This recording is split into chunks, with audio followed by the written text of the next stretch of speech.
Thanks for joining me for the Pray for Micah podcast. Be sure to like, subscribe, and leave a review, and check out my YouTube channel and follow me on social media. Pray for Micah Pod on Facebook, Twitter, Instagram, and TikTok. And now, on with the show.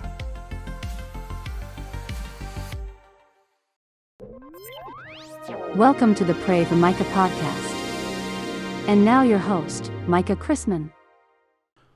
Welcome to the Pray for Micah podcast, where we explore art, activism, spirituality, and our cosmic insignificance/significance.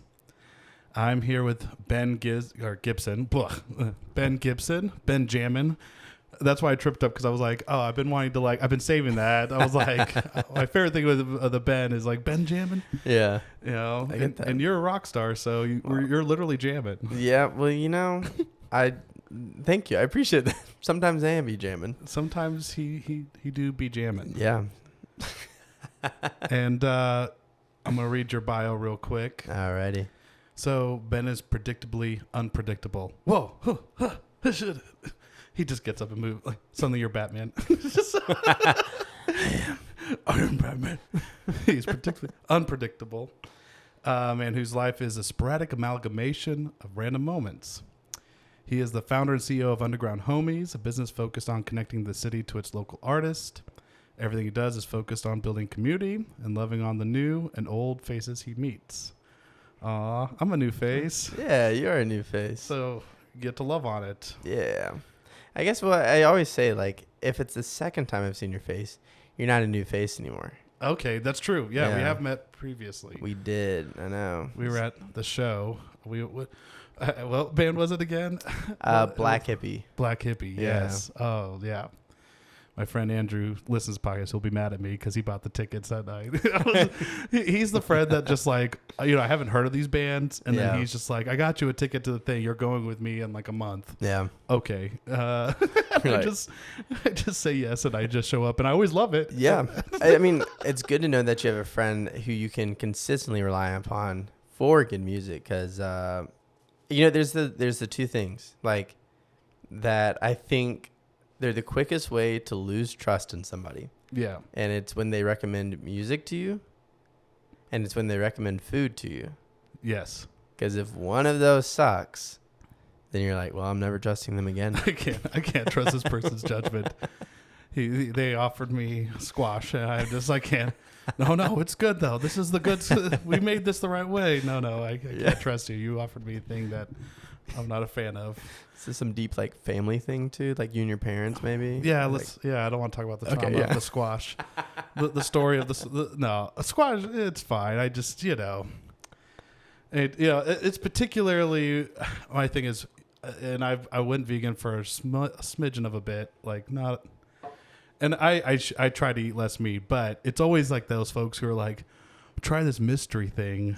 And, see, isn't it better than meat? And it's just like, do I trust you as a human? Yeah. No, I don't trust you. I don't trust the things you make me, because you're just trying to sneak something just vegetable into me. Yeah. Know? Which, as you can see, I deserve to eat more vegetables, but I at the same time, I don't hate those people. They have a place in my life. Yeah. But do I trust their food choices? Less so. Yeah, understandably. Ben, I hear you were sharing a little bit about some travels you just got back from. How was that?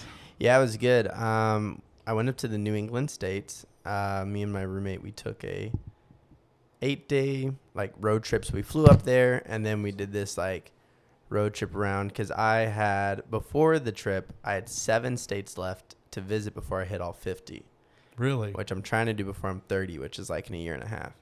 So 5 of those states were up there. So, when June rolls around and when Southwest sends you that email, like, we have the deals, and you're like, oh my goodness. Like, it's only going to cost $200 to fly round trip up there. Yeah. Like, okay. Forget about it. Exactly. Yeah. So I was like, well, we can do this. And it was kind of like ironically enough, the first and last trip that me and my roommate, who we've been friends for like 3 years, have taken, like while we've been roommates. So it was sentimental too. Wow. Dude, that's cool. So you guys have been on other previous trips together? No, that's the funny Oh. thing is literally like it was the first and last trip as roommates. I mean, we'll probably go on more trips like together in the future now, but Sure. I was like, all right, well, we got one out of the way, Yeah. you know. And you were sharing right before we got on about how you met Rick Springfield, and this is one of those predictable, unpredictable. Please share that. Yeah, we so like the predictably unpredictable, like for most of my life. So I'm a mixed kid, and if you're like watching the video, you're like, I mean, the dreads, yes, the skin, you know, like I get that. Especially I call it it's my light skin year, so I wasn't out in the sun as much, so I'm not as like dark, you know. So we like went up there, and we were just so we were going up there at this a couple weeks ago, and I was talking to my friend beforehand, a few weeks before the trip, and I'm like, yeah, like I got one more trip left, because I've been traveling a lot this summer. This year's been a big travel year, so I was kind of like tired too, because though people are like, oh, well, I'm jealous because you get to travel all the time, also people don't realize like stability is very key. But I was like, all right, one last trip. So we were talking, and she's like, oh, where are you going? I was like, the New England states. She's like, no way, I'm going to the New England states in August. And I was like, well, what are you going up there for? She says, I'm going up there for my uncle's concert. And I'm like, who in the world flies up to New Hampshire to go watch their uncle's concert? I mean, like, I guess if your family's really close. Right. And I asked him, like, well, who's your uncle? You know? And she's like, and she kind of looks away, because she is the sweetest, most like humble, like woman. Like, she is just fantastic. And she looks away, and she's just like, Rick Springfield. And I was like, Rick Springfield? Are you kidding me? Like, okay. And then I was like, well, when are you going up? And she's like, I'm going up at these dates. And I was like, well, no way. Like, I'm literally flying in the same day you are. And I'm like, when's the concert? She's like, this day, like this Thursday. And I was like, no way, we're literally going to be in like New Hampshire that same time. And she's like, well, do you want to go with us? Like, you and your roommate? I was like, are you serious? Like, she's like, yeah. So we were expecting just like VIP, you know, hang out in the backstage, like, right. you know, like some concert thing, which is still like really, really cool. Like, Yeah, you got an in at least. Yeah, exactly. Yeah. I was like, oh, sweet. But we were hanging out with her that day, and the day of the concert, we had like picked her up, and we had gone into Manchester, New Hampshire, which if you haven't been to Manchester, you know, it's got its charm and places. Yeah. I'm sure that's most of the Northeast. Yeah. Like, those like small towns. It's Yeah. like, do you like... I'm bastardizing them. I'm sorry, people from I'll just say clam chowder. You know, just like you're very quaint. It's you true, know? but it is. I think that is the charm, though. Is Yeah. that like, and that's like as we drove New England and the small towns. Honestly, like, you know, like I wrote in the short story. It was like, it charmed my vagabond spirit. Sure. But I'm also kind of a whore when it comes to traveling. So like, it doesn't take much, you know. Sure. But it is really beautiful. So we went to like this coffee shop, and then we went to this art museum, and we were enjoying it. It was kind of like, I mean, me and my roommate, like when we're together, we're jokesters, you know, and so like kind of being in this pseudo serious place, we're like having fun, and there was this really weird painting of like some orgy. It was the weirdest thing, but it was like from like it was just booties, and it was really weird. And I was like, I felt like a little kid. I literally was just laughing so hard, because I was like, you know, there's only so much art can go to be like, okay, this really art, or is this just kind of, is this just porn? Yeah. 100%. I was like, and the porn stars everywhere. It's like, we do art too. Yeah. Hey, we're artists too. Don't you dare forget it. Hey, it's like, do you have a painting of your orgy though? Yeah. Video? No. Yeah, no. You're not, you gotta be classy. You gotta get NFTs on that. So she was like, oh, it's about to be 4:30. Let's go back. We got to have dinner with the fam. And so I was like, okay. So for some reason in my brain, I'm thinking like she has another uncle and aunt coming up as well to watch the concert. Not recognizing that like, no, it was just Rick Springfield. So we show up, we go back to their like hotel and like inn and stuff, and we're like, oh, like, well, come in and meet him. And so we're like, go in and we're like, hey there. And he's, super nice dude, super down to earth. Like, it's just like, you can tell, like, he's like 73 and then, like, but he's just like, yeah, like, I'm just a human too.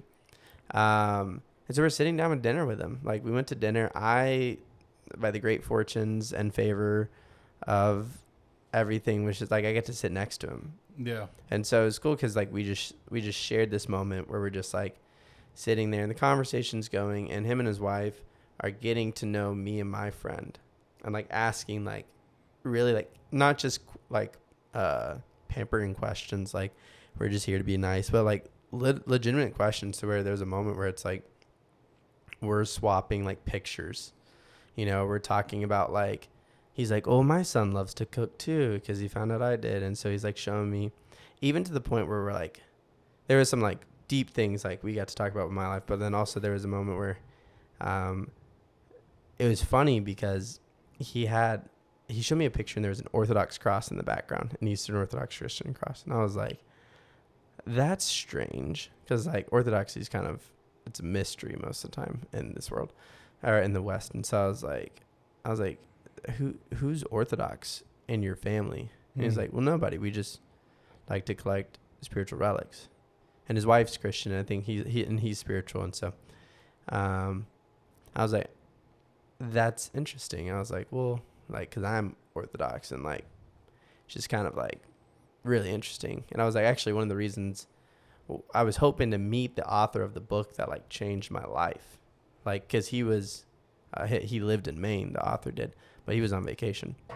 So I didn't get to meet him, but I was telling him. And then Rick Springfield looks at me. He's like, well, what's the book?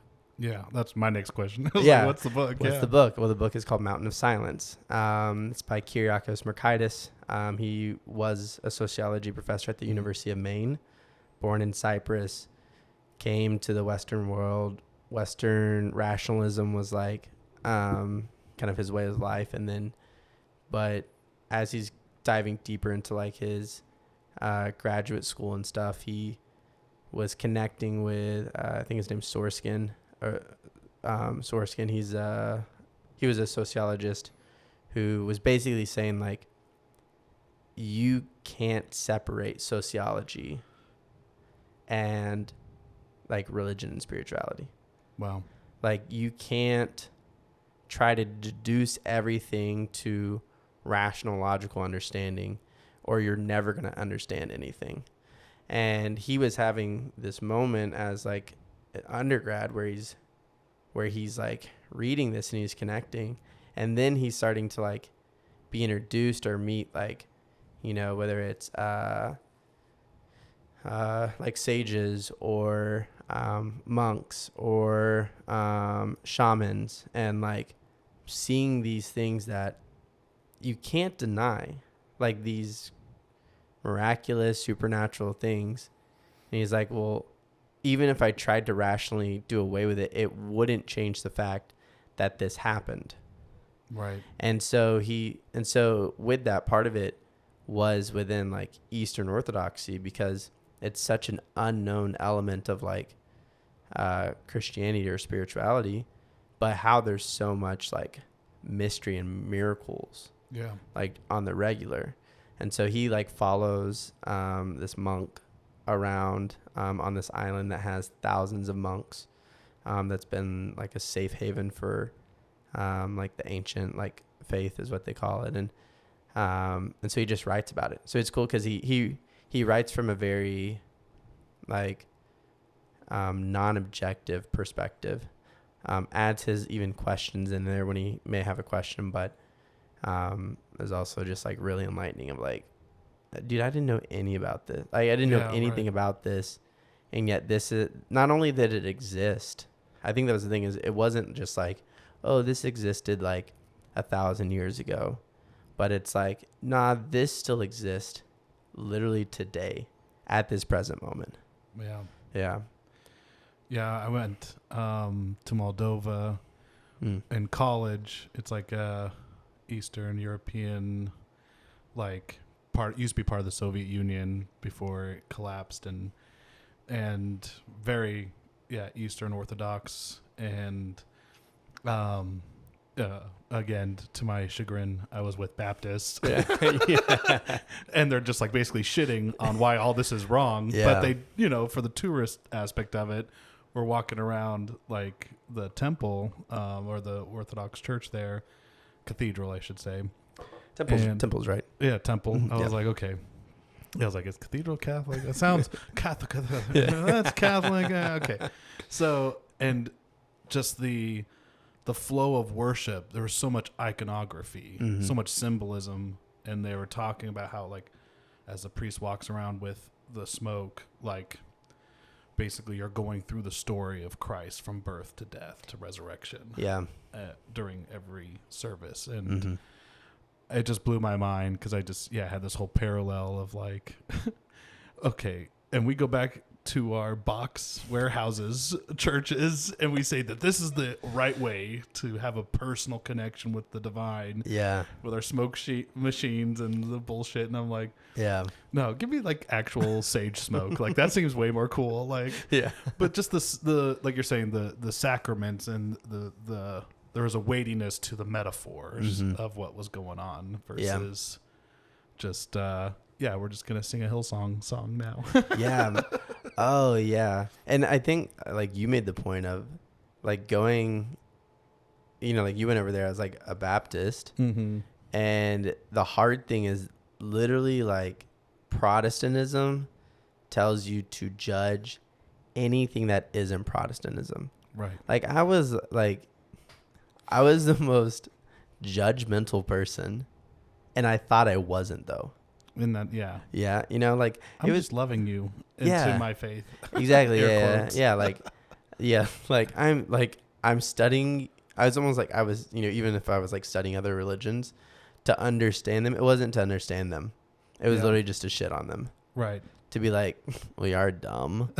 Like, that's so stupid. Like, why are you believing that, Yeah. Oh man, do you think this is like the truth? And like, look at all these historical inaccuracies. And I would like study all this shit to like try to prove them wrong. And I'm like, I literally am part of a faith that we drink Jesus' blood. we do these rituals, and you realize like, people get swallowed by fish and live for 3 days. Like just absurdities of like the stories. You're like, again,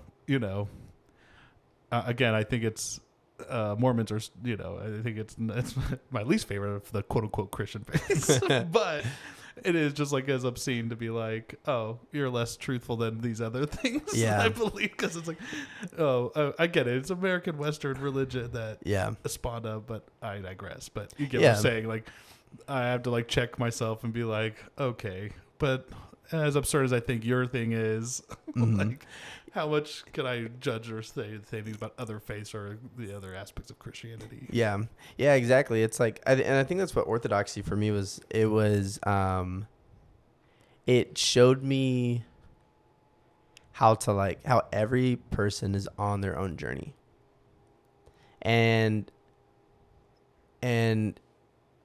not to be judgmental, not to be condemning, not to, and even to find like, because there are essence of truth out there, in every like religion, there is an essence of truth.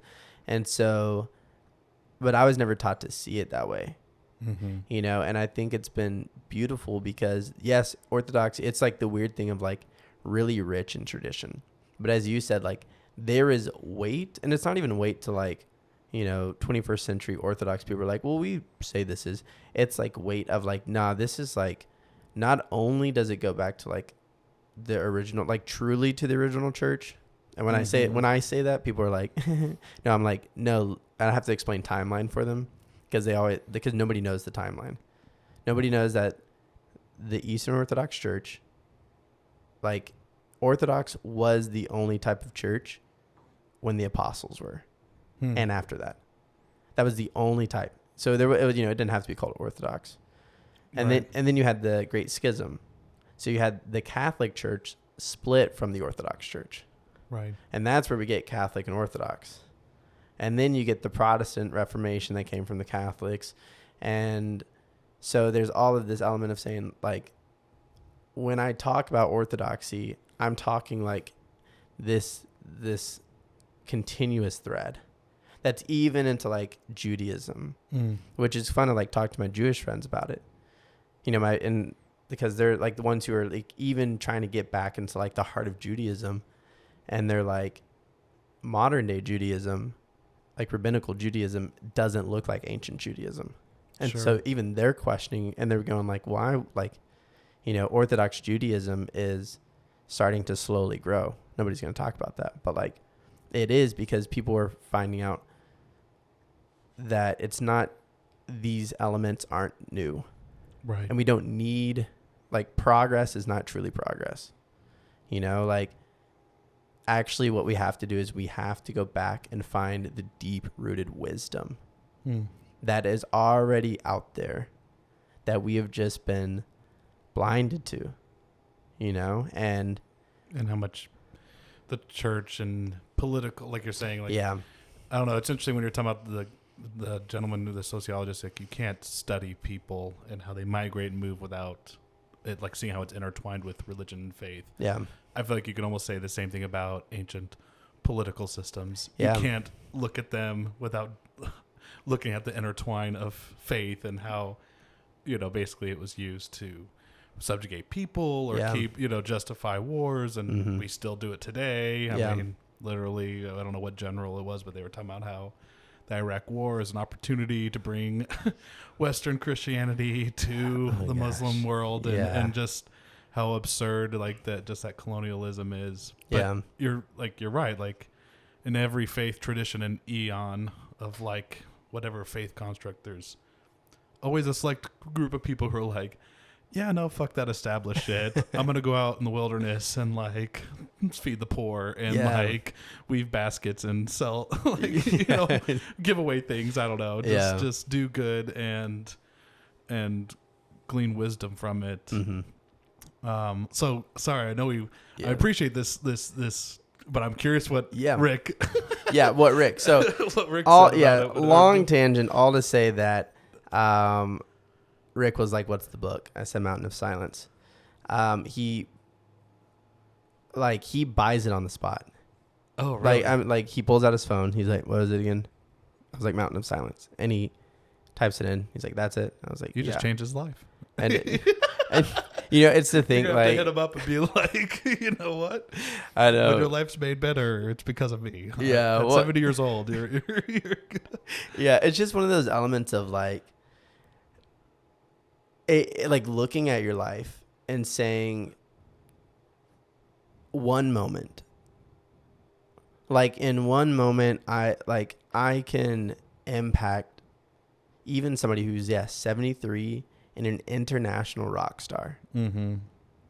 And I think for us to realize, like, I think at the end of your tagline of the show, like, our cosmic insignificance / significance, right? Because there is the element of like, my godfather was telling me yesterday of like you're really nothing, right? But yet like you are also can be everything. Absolutely. And that was that moment of like, even because even there's this element of like, for me, I just like for the past month, I just not been like focused on these spiritual things. And I could feel it on myself. I was just so wrapped up in my business, which we'll get into. But that was my drive. I came back from the trip. I'm like, all right, if we do this, if we get this next step with this business, if I'm doing this, I need my co-founder to do this. I need these artists to sign. Let's make this plan. And like, I was so driven, and I was like trying to do everything, and I wanted to do it on my time. And I was getting frustrated with people when they weren't like meeting my deadline which I hadn't even told them about. But in my brain, I was like, this is my deadline, Yeah. And in coming to a place where like I had just kind of like left the deeper important things in my life, like just kind of put them on the side, didn't give them that same drive and passion. So ironically enough, by the time I'm sitting there with Rick, like for the month, I hadn't been in a good place. And I was actually still like, I was coming out of this like depressive funk. And so that there was a moment of the fact that he decided me to show this particular picture. Not only did he show me the picture that of his son grilling, but he decided to show me the family sitting at the table where that cross was in the background. And the fact that like, it's like, it's that all the, sparked it. it's like all these weird things of even though I wasn't, I wasn't doing well per se, like inwardly. And I wasn't focused as much on the deeper spiritual things for the month. Like there was this moment of almost like God saying like, it's not about you, but yet like, it doesn't matter if it's not about you. Cause there's so many things where it's just like, we can always be vessels of love and of light. Absolutely. Even in one moment when we don't feel like it. And how it's funny how you're saying like there's those moments where we can kind of consciously feel that like disconnect happening. And like, okay, I'm entering a season where I know I could get up earlier and like take my dog for a walk and kind of contemplate and breathe and I don't know if you do meditation. Yeah. Like I could do these things, and then there's times where it's like like that connection with somebody or with a friend, like the moment you start to recognize that you're kind of, I hate using the word straying off the path, because I feel like it's all you're still on that path. Like I feel like, again, if you want to use scripture and metaphors of the Bible, like going through the wilderness is part of it. Yeah. That is part of the spiritual journey. Yeah. But how gentle that calling back can be when someone just pulls out a picture and you see a cross, or you see something that signifies that in your head you're like, okay, I'm gonna work on this, and this is a sign. Yeah. Again, whether it was intentional, the universe, or it was just you in your head, your consciousness just gravitating towards that to be like, oh yeah, I need this again. I need to like center myself because I'm feeling more, I don't know, loose and detached from reality. I feel that. Yeah, exactly. Yeah, and I love that where it's like, whether that moment was for Rick or if it was for me, like, it was still like the moment that needed to happen. Yeah. And it is. It's you said like the gentle coming back. It's like, I think of it when people try to walk in the desert without having a fixed point that they're looking at, or without having compass. Yeah. Their natural tendency is to miss the mark. Yeah. Their natural tendency is to, whatever your dominant leg is how bad you're going to miss it. And so, but if you're fixed upon something, and that recentering, and then like meditation, yes, that helps me, like when I'm fixed upon, yes, like what I know to be like good for my soul, then like it can help just bring me back into like, oh, that's where I'm headed. Like the journey's the journey, but like let me get on the easiest path to Yeah, right. I don't want to have to go next to the mama mountain lion because I accidentally stumbled next to her cubs. Okay. Please, in life. Yeah. And that to me is like, let me not go off the rail and be a drug addict, alcoholic, like my uncles or people that I know in the family. Like, it's like, please don't let it be a 40-year thing that like it takes me all this time to figure out, oh yeah, the truth was always there in front of me. And not that I genuinely worry about those things, but it's just kind of like, hey, like some people, like why, yeah, like you say, I like that metaphor that like, hey, you got a dominant leg or you have some kind of propensity. And so when you're not staying focused on your spiritual growth and that connection with others, then, the idiosyncrasies of life and your predispositions to whatever, they're going to veer the people you surround yourself with. Then it brings you into this whole other realm of suffering that's needless. You're like, oh, I didn't need to go through that. Yeah. I didn't need to do that shit. I didn't need to go wander into a cub of lions. Yeah. Or a den of lions with cubs. I don't know. Yeah, exactly. Yeah. A cub of lions. A cub of lions. A cubby hole of cubs. Those damn cubby holes of cubs. I knew I should have never gone to kindergarten with those cubby holes. Those cubby holes, man. So yeah. Oh, I want to jump back into your trip. Yeah. And you were telling me a funny story, and I wanted to share another funny story that I had. But tell me about this dancing experience you had. Oh yeah. If you want to read about it, I put it on a blog. It's called, or a short story form. It's called A Not So Lonely Night in Burlington. So this is where on Burlington, Vermont. The blog. The blog is on undergroundhomies.wordpress.com. Which is also the name of your business. Again, we're gonna jump into that after we tell these stories. I for sure. I want to hear more about this dancing story. I was chuckling at it earlier. Yeah. So we so the second to last night that we're on this trip, we're in Burlington, Vermont. Now, like really quaint. Like they've got it. Like if anybody from Burlington is listening, you've got it going on. All right, your downtown's popping. Like you can feel the energy from the colleges that are there. It's next to Lake Champlain, however you pronounce it. I don't know. The Frenchies from Champlain. Yeah, the Quebec people can correct me later.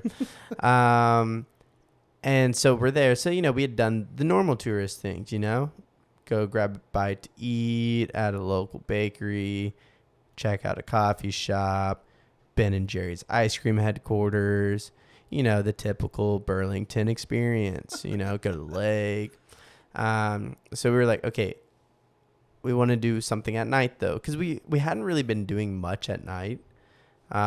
Except for like, we'll kind of like get to some place, we'll eat, and then we would just go back to the Airbnb and kind of just like chill out. But I was like, no, like let's go see local music. Especially cause like I love local music. My business is around local music, partially. And so I was like, okay, like, let's see what's on. So I look up, and there's literally only one spot open that night. One spot.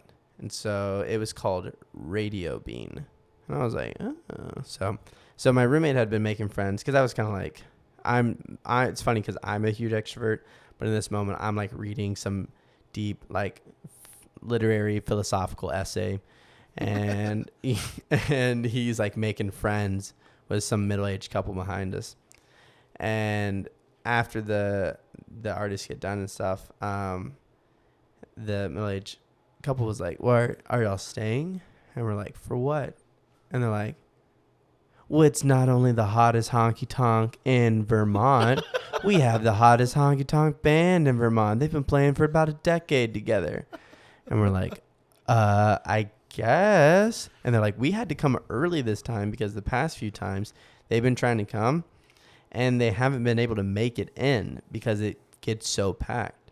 Wow. And we're like, what is about to happen? Because granted, there's 8 of us in this venue. Uh-huh. And so the bartenders and stuff start moving chairs and tables out of the way. And the space starts to transform. And we're like, oh shit, it's about to go down. Exactly. It's about to go down in Vermont. We were like, we are not ready for this.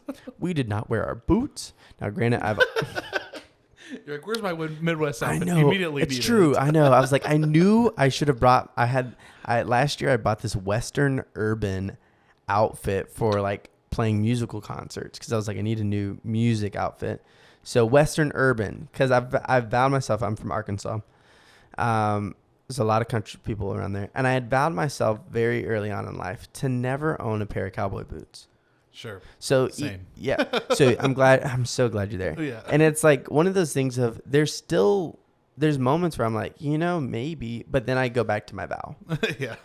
There's like one vow I've consistently been faithful to, and that's it.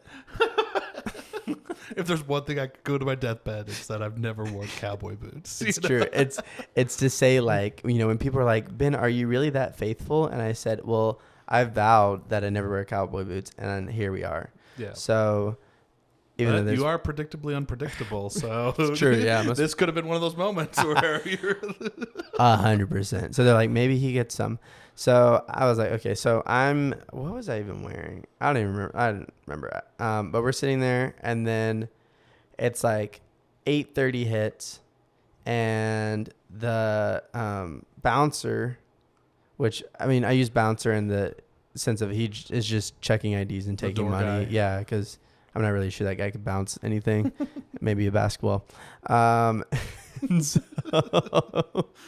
he sets up his little booth, and no, like by the time he's done, there's a line in the front of the venue, like outside, and I'm like, oh my goodness. And then for the next 30 minutes, it felt like 5 minutes. For the next 30 minutes, a group of girls, group of boys, like all just coming in, like just filling that place up to the brim. To then he was like, all right, no more in right now. And it's like 9:00, and then you see the band saunter up, and they do like that little boom, boom, boom, boom, boom, boom, boom, and it's honky tonk, and you're like, oh, and the crowd goes, woo, and you're like, it's the best one. It's true. Wow, we're here again. Because it was like it was the week it was move-in week for the University of Mont. So like, everybody's like, so you could tell there's a lot of college age students there. But also I think there was like, it was so interesting because the eclecticness of people. I'm talking like diversity of like ethnicities. Yeah. Like gender identities. Like there was like emo cowboy. Yes. There was like pink hat cowgirl, There's like, and it's just, it's a hodgepodge, and somebody's like, honky tonks can get down and get everybody in there. I didn't know this. I've been to a honky tonk since 2016. So hey, at least you've been to one other one, I guess. Yeah, that's true. Nashville. So I was like, I've never been to any of them. You've never been to a honky tonk? I've never been to a honky tonk. Oh, Micah. Yeah, I guess I gotta go. Yeah, I'm gonna pray for you. Yeah, you should pray for me. But always. Yeah, but be always praying for Micah. Yeah, exactly. Always. Also, you need to go to a honky tonk. Okay, I'll go. There's actually some in like the region. I'll make a vow to you right now that before I die, I will go to a honky tonk. I'm gonna say in the next 2 years. Okay. All right. Okay. I don't know.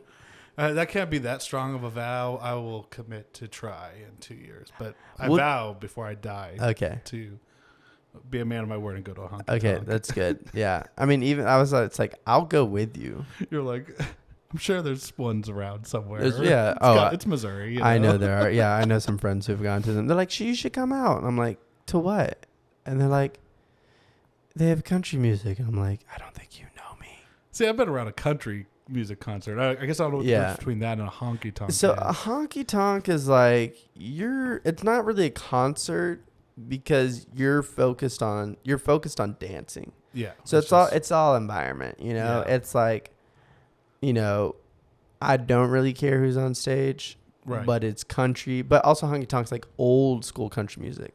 So it's not like new age, like country rock, right? Or country pop. So it also gives you that like, that history, that tradition, of country music. So that two-step and yeah, it's true. Well, the thing about it is all these kids in there didn't know how to two-step because, they're 22, like, so, but it's that moment, you're in there and people are dancing, and as a single guy, it's like, and I'm on vacation, and it's like, it would be fun. It would be fun to have a dance like with a lady here, but I'm like, I'm not going to force it because I don't want to be a creep. I'm 28 years old. Like, I'm getting old now, and, I don't want anybody calling me daddy. surprisingly. So, so I,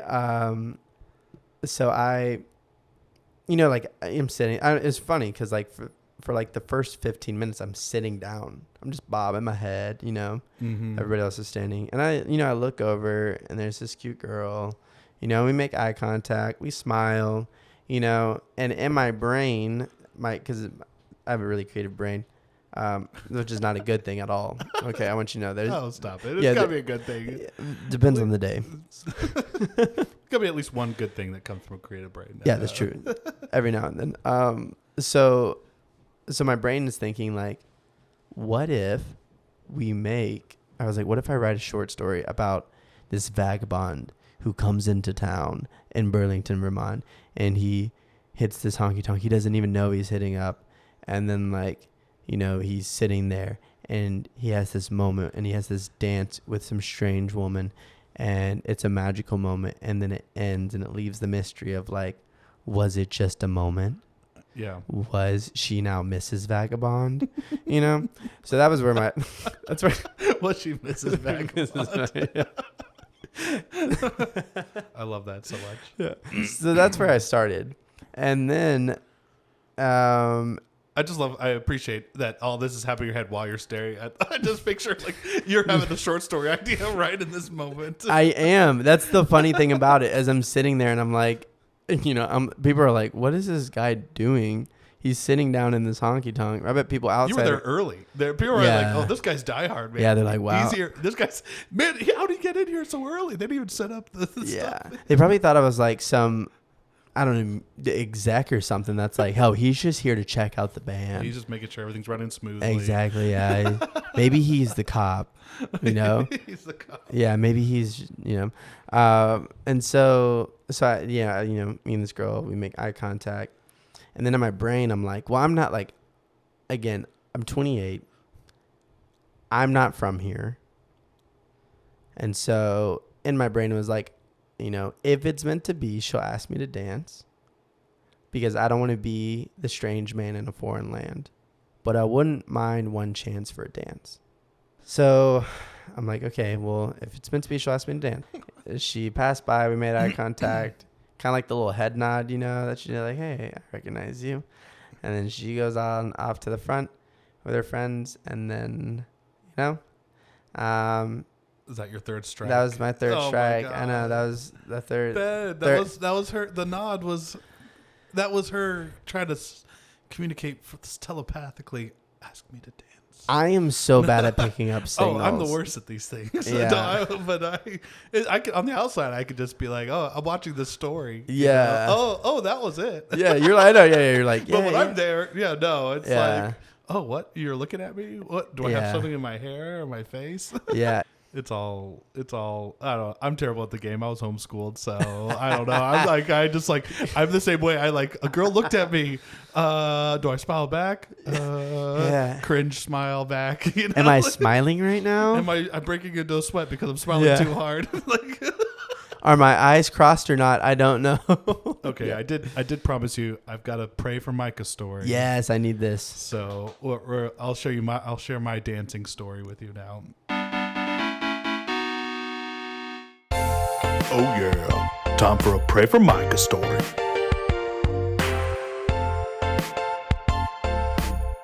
Funny enough, it was in Arkansas, so didn't know you were from Arkansas. Yeah, I love it already. So I went down there for a friend's wedding, and it was pretty chill wedding. It was, there was after, the dance party and stuff was just in the fellowship hall of the church down low. But it was pretty chill. Like they brought some coolers and beers and stuff, and so it wasn't like that uptight of a church dance thing. Like they weren't like that hardcore Baptists. They were like, okay, we'll have some beers and let people dance, just for one night though, one night only. And same thing. I've had 5-6 beers, but I'm just chilling. I'm just kind of like hang out with my bud I drove down there with, and we were just hanging out for this friend's wedding. And I'm not the person who's going to go initiate nothing, But same situation where this girl, I just kind of noticed her kind of eyeballing me. And she was the person. She came up to me and was like, would you like to dance? Like Arkansas. I don't know if that does the justice for the accent, but just very like, Yeah. oh, yeah, I guess we're going to dance. Like, Yeah. I was like, so, and we're out there. And again, like, in my mind, like, it was probably like 70% as good as I thought I was doing for like, being, kind of semi-intoxicated. But, Yeah. we were twirling, we were dancing, and keeping with the rhythm. And we were having a great time. Up until the moment when we tried to go for a dip. And I shit you not, I go for a dip. And we just keep going. And I just fall on top of her. And I am on top of her, like hands and legs straddling her. And I've did not do a good job catching myself because I was also I was literally with all my might trying to hold her up. But it was such a spur of the moment thing that we tried to do that I fucked it up bad. And I ended up falling on top of her. And man, oh my gosh, dude. You just hear the crowd go, because of course now everybody's watching. Of course. Yeah. No, 1 minute we're just part of a group of 20 people dancing. No, now everybody notices the big fat dude who just falls on this really attractive, fit woman. Boy, we were up so quick, man. We were up and at him, dude. And I just was like, I'm sorry, I'm going to go get us some water, okay? And so, I go get us some water. And, and she forgave me. She was totally cool about it. We actually kept dancing some after that. Wow. But we were like, we're not going for that dip again. But, oh my God, I'll never forget how embarrassing that moment was. Because I was just like, oh Lord, here I am falling on the attractive woman who asks me to dance. The first thing I do is, the second thing at least, I fall on her. Wow. And she told me later on that night as I was leaving, she was like, "You ever back in Arkansas? You hit me up." I should have hit her up. I never got her number. Wow. I just assumed I would never be back, kind of thing. That's true, but also that was a nice gesture. That's success. Look, not only. And that's what you realize. I think women know that we're just human and we're gonna make mistakes. And honestly, probably. But we probably would have been happily is she married still in single? Yeah. No, I have no idea. I don't even know her last name. This was 6-7 years ago. You know what you should do? I should be a creep and try to find her. I honestly think, and I think the people at home. At home, what should I do? Are in their car. I think you should see. Yeah. Because who knows? Be like, hey, do you remember me? I'm the guy who fell on top of you while dancing 7 years ago. Mm-hmm. Do you still think about me? Yeah, she said, yeah, I knew you were falling for me because I was also falling for you. And then I was falling under you. I was falling under. I was also falling under for you. All right. And then think of that magical fairy tale moment, though. Man, I love the way your mind thinks, the story, the narrative.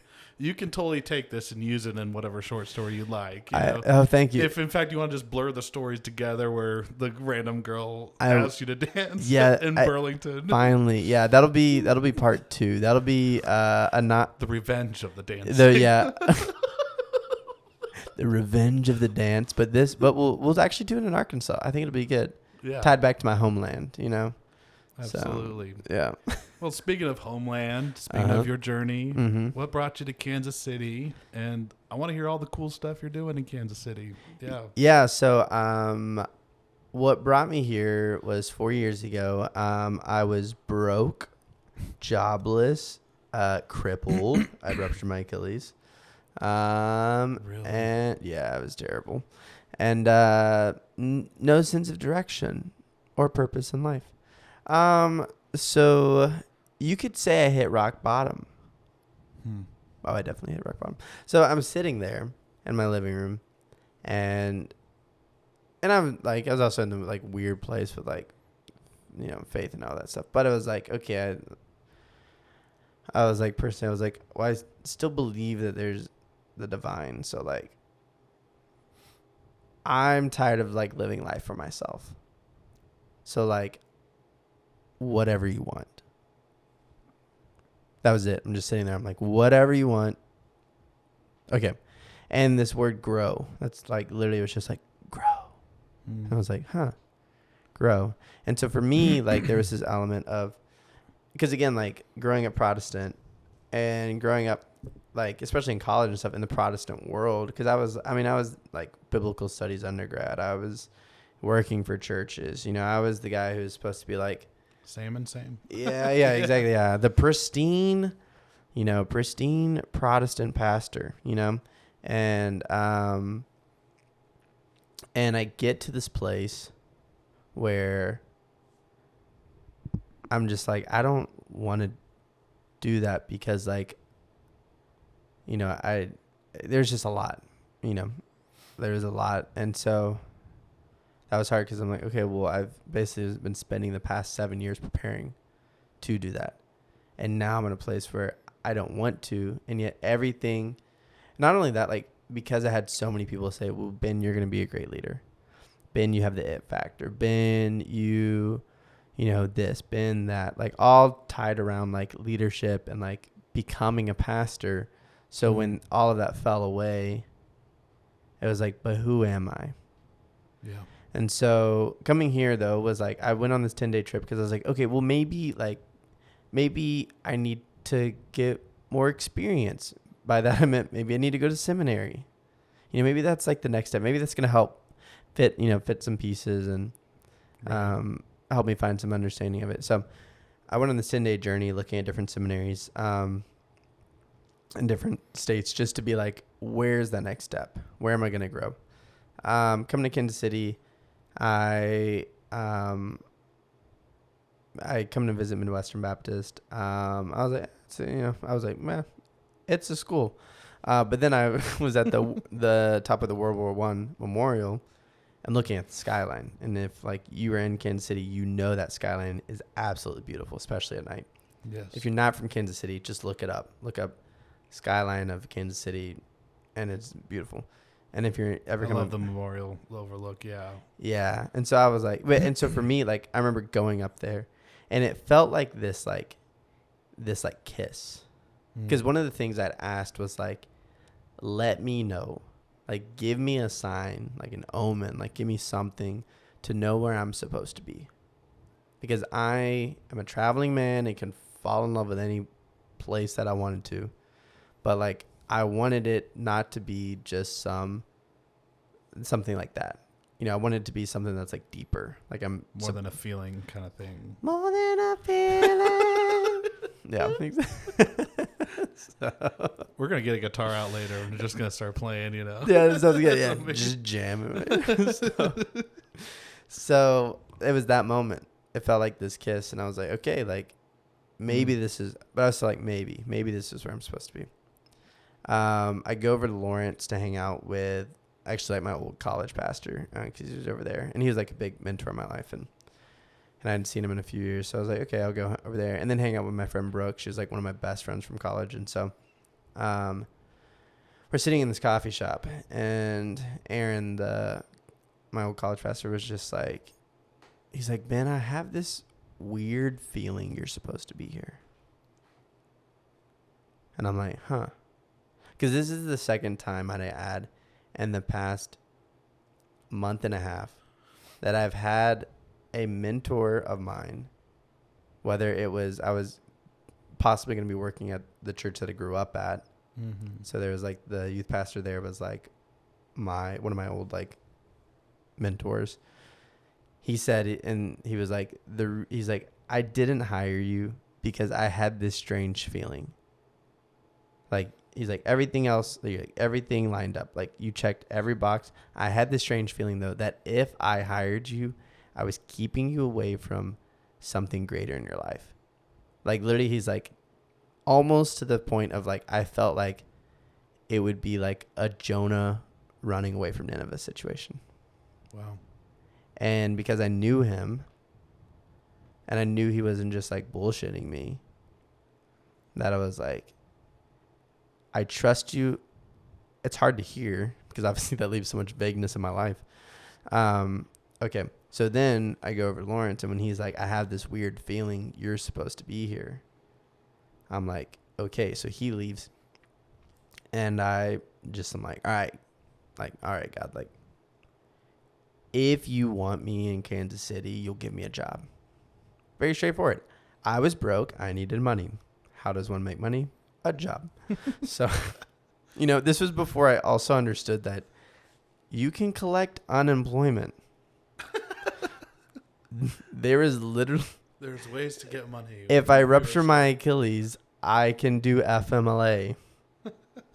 But as like a 23-year-old, 24-year-old, I didn't know that, so right. Now I'm like, man, I didn't have to be that broke, and so no lie, 10 minutes later, after I like pray that, like, if you want me here, you'll give me a job, the coffee shop owner comes up to me, and this was like apparently a newer coffee shop. It'd been open like 4 or 5 months. And he comes up to me, hands me a latte. He's like, hi, like, do you want a free latte? I know it doesn't look pretty because I'm practicing my latte art, but it's going to taste fine. And granted, I'd been working in coffee for like a year and a half before that. Like, I was like nerd about coffee. So in my brain, I'm like, that's not how it works, sir. Like, like, just because y'all put it in the same cup doesn't mean it's going to taste the same. Mm-hmm. But, I just kind of indulged him because it was a free coffee. I was like, whatever. I didn't know he was the owner too at first. And so we just started talking. I mean, but most of it was not even about coffee. It was like, is hunting ethical? Interesting. Yeah. Like, because for him, do you want a free latte? Also, what's your thoughts on poaching? Yeah. Yeah. It was like, it was weird. Like, I don't, it's like, I don't know how some of these topics came up, but like, that was one of them. And because from being from Arkansas, I'm like, it can be. We have to kill boars down there. Yeah, exactly. Yeah. Like, people literally eat all the deer that they kill. Like, deer just don't get like it's one of the, and then we were talking about like, well, is football ethical because of the brain injuries that it has? And actually that's a big, like, for me, I'm like, there's points there, like there are things where it's like, so we were talking about like, I just saw this stuff. And then at the end of it, he's like, well, Ben, he's like, I think you're really cool. And I think I'd mentioned, coffee too. And he's like, we need help with our coffee program here. Like, if you want a job, you can have a full-time job here. Like, and he doesn't know I need a job. He like literally doesn't know that. Doesn't know I'm looking to move or anything. Wow. And so I'm like, okay, thanks, sir. Let me get your number and I'll let you know. So I'm sit back down. I stare at the wall for like 10 minutes. I'm just like, like, are you an angel? Yeah. Sir? Like, are you talking directly to God on my behalf? Yeah. Like, this is weird. And then I go out and call my mom. I'm like, all right, Mom, looks like I'm moving to Lawrence, Kansas. She's like, where? I was like, don't worry about it. And so that's like what moved me up here. Wow. Like, that was like the first step up here. So since I've been here, like, it's been a crazy time too. Like, let me just tell you, it has been the wildest rodeo. This was just a few years ago. That was 2018. So that was October of 2018 is when I moved up here. So I was working for a coffee shop in Lawrence. I get connected with the owner of the Almaeus and then the owner of Collective X and High Tides. But they were doing like, one of the guys, they were doing like this collaborative, like one of them was doing all the merchandise and marketing for them. The other one obviously owned the coffee shop, and they were talking about collaboration. So they became like my Kansas City daddies. It's like what, and like older, like Bo is more like an older brother from the Almaeus. Johnny I call my dad because like he's very much like a dad. But I was getting connected into Kansas City even though I was living in Lawrence. So I was living in Lawrence. I was working at this coffee shop. January rolls around 2019. I now start going to seminary. I also add in coaching soccer. I also decide to start my own documentary. About what? It was called, and it may eventually one day come out. It's called Coffee and Co. So it's about how coffee shops, like done well, can like almost like supernaturally create community, and a more like a more impactful way than any other business. And not just like looking at purely just like at a space, but how does it impact other businesses and consumers and employees and all that stuff. So one day it may happen. But I was starting to work on it. So I was like filming. So I was burning out already, because again, all of this was like basically tied into like who I was, like, the whole like seminary thing was like, well, I got to do this, because if this is what I'm supposed to be, then like I need to do this. The documentary thing was like, well, I'm a creative, so let me do this, soccer. Well, I love soccer and it pays, so let me do this, so I was burning it. And then eventually I leave that coffee shop in Lawrence, because they basically told me, well, Ben, we pay. It was basically like I was coming up with all these ideas. And at the beginning, they're like, yeah, we love your ideas, Ben. Keep it up. And then basically they came to play. They were like, hey, Ben, we're paying you, so just do what you're told. They literally told me that straight up. And I was like, yeah, I'm going to go work for the Emmaus now. So then I started. So I was still living in Lawrence. I was working for the Emmaus. I was coaching soccer. Was this the new location, the Emmaus? Not in the River Market, but this was probably down south. This was, the Cafe Equinox. So Okay. like Cafe Equinox. I never made it down there, but I heard good things, all the plants. Yeah, it's a vibe and a half. Yeah. So yeah, Cafe Equinox, and then I helped with the Outpost, which was there. Now it's High Tides Coffee, but when it was the Outpost, I helped with that, like from the beginning of it. And then we acquired Key Coffee as well, both the River Market and the Nelson. So that was like my era with Emmaus, was like the beginning, like we're all figuring things out, yada, yada, yada. And it was like, I mean, like I really enjoy working in coffee, especially the people I get to meet. Actually, some of my best friends now to this day were because of that time. But again, I'm running myself dry. I'm trying to do a bajillion things. And again, I'm still trying to find myself, because I've finally come to this place where I've like the Western Protestant church, like it was missing the mark. Like Yeah. it was missing the essence of like what the church was supposed to be. Like if I were to look, even if I was looking not as a Christian, if I was looking at the Bible and I was looking at, we could say like the early church per se, I would not see that modern day. Right. I'd be like, did seminary like illuminate that even more, or like? Yeah. Dude, Are you still in seminary? No, I could only do one semester. Yeah. Like it was. Yeah. Usually, most of my friends who became either irreligious or atheists, straight up atheists, it's because they did like a couple semesters of seminary, and they were like, oh yeah, this is just yeah. It just was put such a bad taste in their mouth, and they realized just all the problematic things with the modern day church from seminary. Yeah. It's like that's not supposed to think. That's the opposite of what the thing's trying to do. Exactly. Yeah. It's you like deep into your faith. Yeah, the people who it's weird. It's weird to like people who stay in it, because it's almost like you decide at some point to not question like things that aren't matching the reality of what should be. Like you come to this place where it is comfortable, and I think, and this is my theory, that it's so tied to people's identity. Yeah. And it's not Christ. It's not Christianity. It is Western Protestantism is so tied into their identity that if they didn't have Western Protestantism, they would be at a place that I then came to, that a lot of us have come to. This place of like, eventually we have to come to, well, I actually don't know who I am. Right. And so, but a lot of people do that culturally. Like it's a cultural thing that people do, like when first generation, immigrant parents come over here, and then you have first generation immigrant children, and they're like, well, am I, let's say I know a lot of Hispanics. So they're like, am I Hispanic? But like for some of them, they didn't really learn Spanish Right. because their older siblings said, hey, don't speak Spanish because you're not going to fit in as well. Yeah, that's part of white supremacy to get you to assimilate. Uh-huh. Like, okay, hey, make you lose your languages so that you fit into this American culture. Yeah, exactly. And that's the same premise of what happened with like Western Protestants again. But I think the thing too is I like in the weirdest way, it's not its fault because it was just the continuation of the things that had happened beforehand.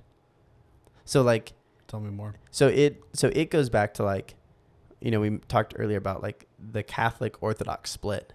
Right. When you split from something that is, we could say sacred, when you split from something that is like solid to form things that you think are your own expression, then like now you are having to create ideas, cultures, constructs that support that decision to split. Because if you don't, you crumble because you realize, actually, I should never have done that. Yeah, I can't remember who it was. It was somebody I read in college. Probably a sociologist, honestly, because I took a sociology class. But they talked about, maybe it was in my philosophy of religion class, but we basically talked about how that it's not just unique to the Christian faith, like the divergence, but like in the Muslim faith, you have Shiite, you have Sunni, and like basically Buddhism, same thing. You've got, just these different sects. I always have to like S-E-C-T, not sects of faith that, and they talked about basically like that's actually how dominant religions stay prolific in culture. Is it's imperative for its life force to keep diverging. So like one could even argue that's why Mormonism, like, it was ripe for the time for like all the, like you're saying, all these immigrants, people coming out west to like, oh, this Christian church that we brought over, Protestantism that we brought over, is not the right thing. We need a new Book of Covenants, and we need a new Pearl of Great, this and that. And this is the real true faith that God has for us. And so, one could argue that's why, Christianity, the Muslim, Islam and some of these dominant religions is because they have been able to stay resonant with culture because it keeps dissecting or keeps diverging and into these new traditions or faiths. And they're like, well, we don't baptism full dunk. We do baptism by sprinkle. Yeah. And we do this way. Yeah. We wear the robe on this side and not the satchel on that side. I mean, literally, I think the whole Orthodox split was because, I think it was, if I'm wrong, I don't know, but I think it's one of the emperors or people wanted to have a divorce, and the Catholic Church was like, you can't do that. Oh, that was the Anglican. That's the Anglican. Yeah, the Anglican. Okay. Yeah, the Anglican Catholic split.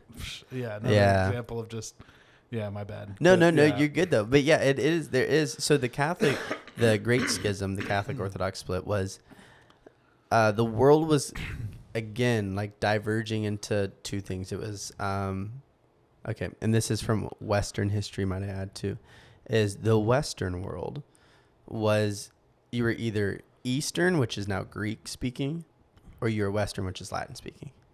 So because Latin speaking, the scriptures or the religious texts for Christianity weren't translated into Latin, like, because they just hadn't done it yet, and that takes forever, especially to have multiple copies.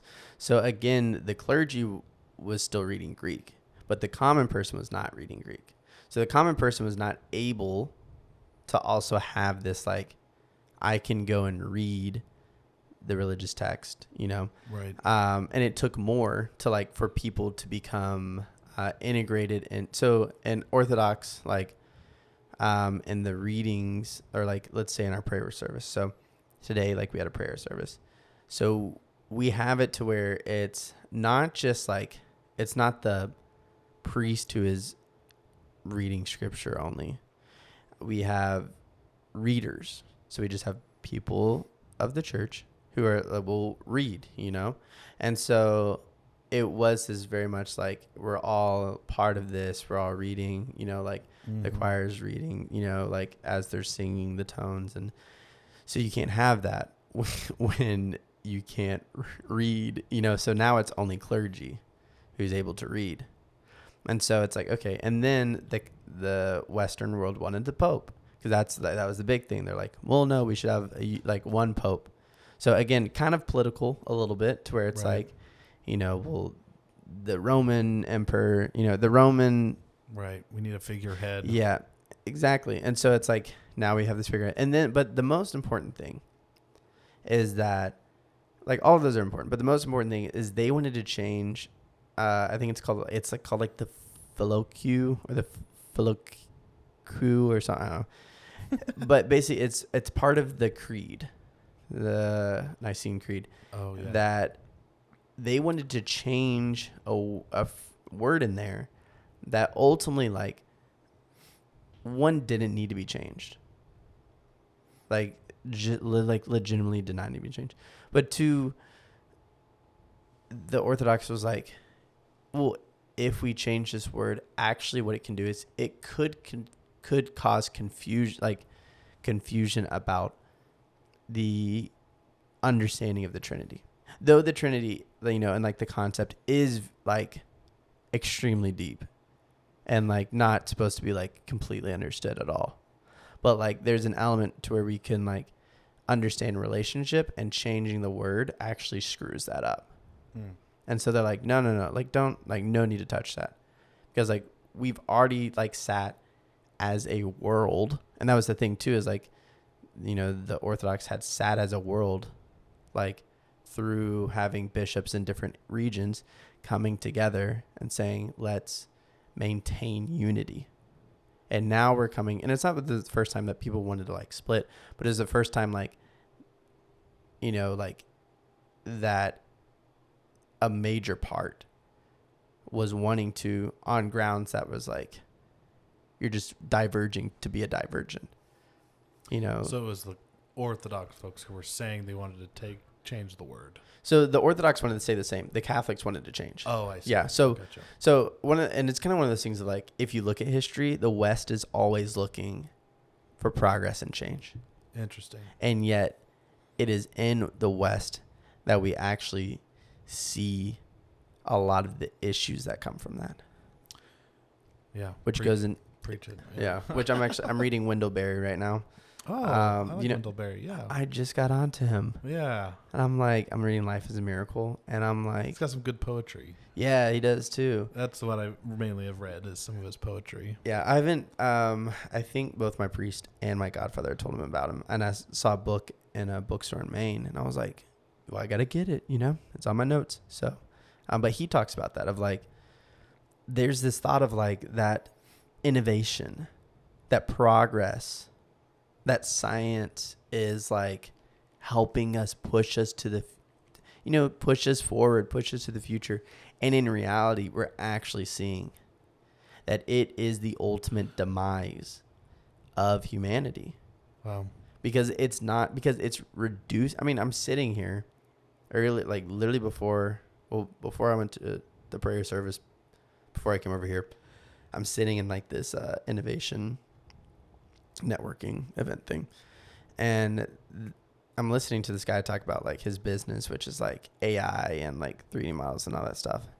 And part of me literally is sitting there wondering, why does that actually matter? Like, you're complaining that you only got $500,000. Oh my God. Like, I get what you're doing. Like, but again, like, what are you actually, like, how is your thing actually helping the widow and the orphan, the poor, and the people who are facing injustice? It's Right. not. it's perpetuating capitalism. Yep. But because he's talking about, and that's like, you know, what this progress is even like with AI and all this stuff. It's like but people can make it seem like, no, AI is going to help. You know, I think of like Microsoft's commercials, like AI is helping farming and all that stuff. It's like, no, actually, like monocropping is destroying communities, destroying health systems of people, destroying farmers. Wow. And now Bill Gates is the number one farm I owner. heard that. Yeah, he owns. He's like at some point. Yeah. Him and Elon, they're all just gonna own everybody and everything, and we'll be. Yeah. There'll be no need for government and institutions. It'll be oligarchs. It'll be wealthy who are the people who really control the wealth and food distribution and all that good stuff. Which, ironically enough, was the phase that happened when the Catholics split off. The Orthodox, because the Orthodox was pretty, and has been like pretty notoriously known for like how they help the poor, the widowed, the orphans, like, you know, social justice. Like my patron saint is Saint Basil the Great, and in 300 AD, like he was from one of the wealthiest Turkish families, and decided to use all of his wealth to then live as poor and give out and create these communities that are, and dude, his writings about wealthy people, like if you ever get a chance, even if like you're not a Christian, right? Like it is one of those things of like, he's just honest. He's real. He's saying like, nah, you wealthy people, you're the oppressors. Wow. And so long story, but like ultimately going back to like that Catholic split, this progress, this change, this is the way the world's moving. So therefore we must move with it. And Orthodoxy is like, no, like we can still be with the world, but be there for what we need to be as. And that is like, again, an anchor for the poor, the widowed, the orphan, to show communities of love, to show like, what does like holding on to tradition doesn't mean we're resisting like this perceived progress. It actually means like we're trying to learn how to refine and even better grow in our communities and create these things. So ultimately the West split. So then, I mean, as we say, like we see the sects, we see the denominational thing. I mean, like it is insane how many denominations are, and also how many churches. Like this hasn't really happened in Orthodox churches. Like you look at like this church is like, well, you know, people will be like, I'm upset with our pastors, our elders. Let's just go start our own church. And they just go literally like, it's all about like, I'm just going to start my own thing. But again, I'm going to start my own thing. Even if it's to the point of like, because I was in this mind frame, granted. So biggest thing, let's tie it back into my journey. So I'm in this place. I'm working for the Almaeus. I'm at this place where I've like deconstructed kind of everything. I'm just like, I don't agree. I'm still kind of going to this place called Create Church, mainly because like really good people, you know, like, and it was creative. And like, I was like, okay, like good people. I just need to be around like good people too. Sure. So I'm just there. You know, like things kind of go wonky because like the pastor leaves. They're trying to figure things out. You know, basically like, well, what is that new? Do we create a new model? Do we do this? Is it old model? But, you know, and so it was basically just trying to juggle, like, what the heck do we do? And then I was like, oh, I'm not up for this. I'd also at this point, so this was October 2019, I'd met an Orthodox dude in Lawrence. He had just started working at this coffee shop, and I'd just pop in just because I'm waiting on Mass Street, waiting for my friends to pick me up. And we start chatting, and he says he's Greek Orthodox. And I say, dude, I have no idea what that is, except for that there's a Greek Orthodox church 1.5 miles from my house that I grew up at. And they threw a bomb food festival. And I mean incredibly bomb. Like, wow. It was all, like, they had, like, you're talking like 1/2 mile on either side of this road was, like, lined up with cars. and like there's cops and everything, like having to direct traffic and stuff. Like it was massive. It was huge. So that's the only thing I knew. You're like, So, these Orthodox, man, they know how to throw a food party. yeah, you I was know? like, yeah, but I thought it was just some weird Greek expression. Or like, Yeah, some Roman true. thing, I was like, okay, this is like the Romans, or the Russians, like the Russians, this is the Greeks, So I ask because I am a curious guy and I love to read, I love to learn about new cultures, and I was like, okay, so like what's a book I can read? Well, he says, The Mountain of Silence. And I said, okay, cool. So for Christmas, I'm like, yo, they're like, what do you want for Christmas, Ben? I'm like, I want this book called Mountain Science. They're like, whatever. They don't really question things if I ask them for books. They're like, ah, cool, we'll just order it. And so I started working in culinary. So I changed to culinary because there was some stuff within like some of the leadership of Dalmaeus that like was just really not good. And I had also like by that time I was the Dumbo who didn't change his oil in time on his car, so like my belt broke and my car like could not it was just done for. Just died. But I'd been working in coffee, so I did not have enough money. I'm not expecting to be like, oh, and I was like, oh, I gotta pay for a car now. Oh, I don't have money for that. Okay, so shit. I'm gonna bike around. And I'm going to rely on the generosity of others. Yeah. Very humbling. So I switched to culinary. 1, change of pace. 2, I'd been in love with how culture and sciencey and creative food was and how it has a story with people. So I only wanted to work in high end. I didn't want to work like Chili's. No offense to like that at all. I was just like, I want to be in a place that is more farm to table appreciation of where the ingredients are coming from and creativity. So like a massive blessing. I'm pretty sure I was like the only ever not like green cook that the Rieger hired. Like, especially for like years and years. I was gonna say the Rieger, man. Yeah, that was a tough. They're closed down now, aren't they? Yeah, they are. There's Sava, which was its sister, which is still open in Westport. And then I'll give you the sneak peek. There's 2 concepts opening up right across from where the Rieger was, down the crossroads. One's gonna be this. It's called Small Axe. It's gonna be this sweet modern take on a diner. The other one's like a wine bar, stuff like that. It's gonna be fire. So you're gonna be working for them, huh? No, I just have the inside scoop. Oh, you just know the people that. Yeah, it's just the people. You kind of like hanging out with them. They tell you all this stuff. So I start working for the Rieger. I get this book, which is nice because like coffee, I was around a bajillion people. Working in the kitchen, I'm around basically the same, 12 to 18 people a day. I'm not interacting with customers. I have my other chefs that I'm working with. I have the prep cooks. I have the bartenders and the servers, and like that's it. I go home, I have my roommates. Maybe try to hang out with friends here and there, but like that's what I was doing.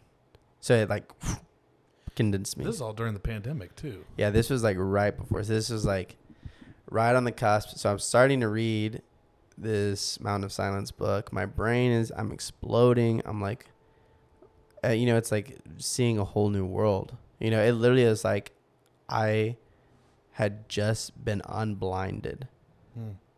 But it was almost like I'd been unblinded, but in the sense of like where I'd came from had tied a blindfold around me and it told me this is reality.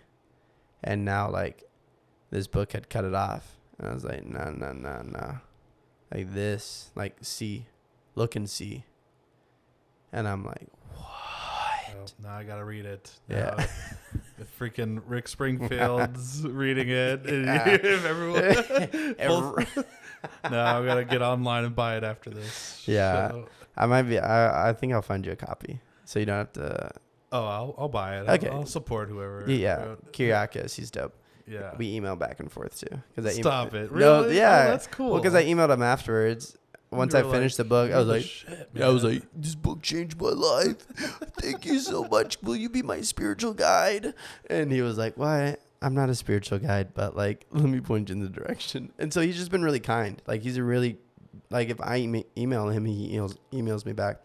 Really, like, that's cool. yeah, it's just like really humble dude. Really great. And so I start reading that. I'm working in the kitchen. I'm loving working in the kitchen too. Loving like hanging out with these guys. And like some of the girls too who are there. And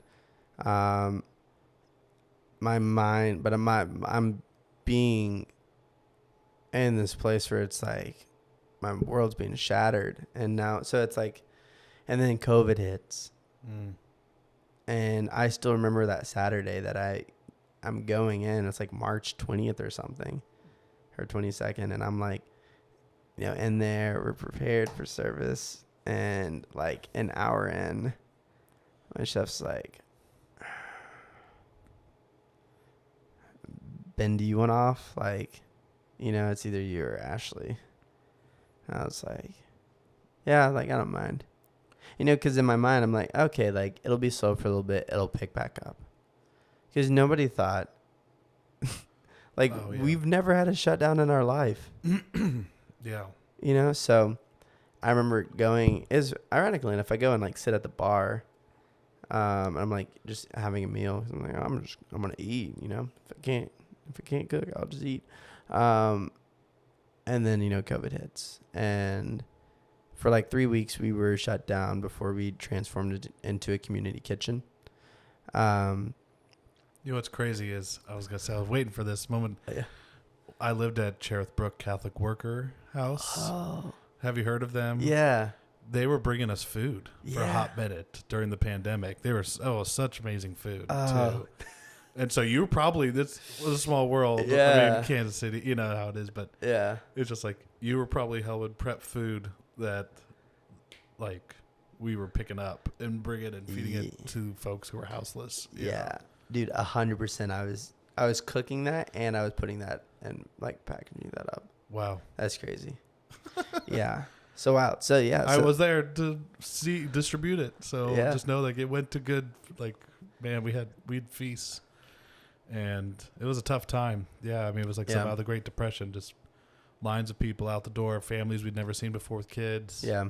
It was tough. And we lost all of our volunteers because most of our volunteers were retired folks who were in that, like, at-risk demographic, 55 or 60 plus years old. And so it would be like 4 or 5 of us max trying to serve like 80 people. It's crazy. Yeah.